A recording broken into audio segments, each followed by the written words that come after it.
വയറ്റിൽ കത്രിക കുടുങ്ങിയ സംഭവത്തിൽ കീഴ്ക്കോടതി നടപടി സ്റ്റേ ചെയ്ത ഹൈക്കോടതി ഉത്തരവിൽ സർക്കാരിനെതിരെ പരാതിക്കാരി ഹർഷിന. കേസ് ഹൈക്കോടതി പരിഗണിച്ചപ്പോൾ പ്രോസിക്യൂഷൻ എതിർത്തില്ല. സർക്കാർ പ്രതികളെ സഹായിക്കുന്നുവെന്ന സംശയമുണ്ടെന്നും ഹർഷിന 24-നോട് പറഞ്ഞു.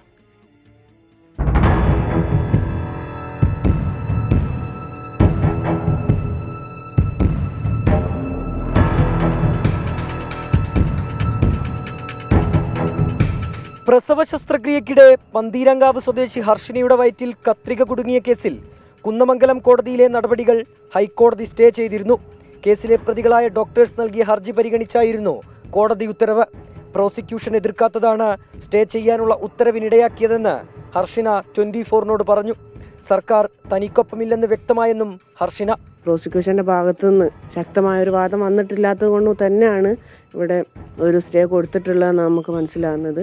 അതുകൊണ്ട് ഒരു സർക്കാരിന് നമ്മൾ ഒരു കൂടുതൽ പ്രതികളെ സംരക്ഷിക്കുക എന്നുള്ള രൂപത്തിലേക്കാണ് കാര്യങ്ങൾ വരുന്നത്. ഗവൺമെൻറ്റിനെ മനഃപൂർവ്വം കൊടുക്കാനുള്ള രൂപത്തിൽ അങ്ങനെയൊക്കെയാണ് കാര്യങ്ങൾ ഇപ്പോൾ മുന്നോട്ട് പോകുന്നത്. നമ്മൾ അനുഭവിച്ച പ്രയാസങ്ങൾക്ക് ഒരു പരിഹാരം, അതാണ് നമ്മൾ ആവശ്യം. സ്റ്റേ ഉത്തരവിനെതിരെ ഹൈക്കോടതിയിൽ ഹർജി നൽകാനാണ് ഹർഷിനയുടെ തീരുമാനം. ഈ മാസം 20-നാണ് ഹർഷിന കേസ് കുന്നമംഗലം കോടതി പരിഗണിക്കാനിരുന്നത്. 24 കോഴിക്കോട്.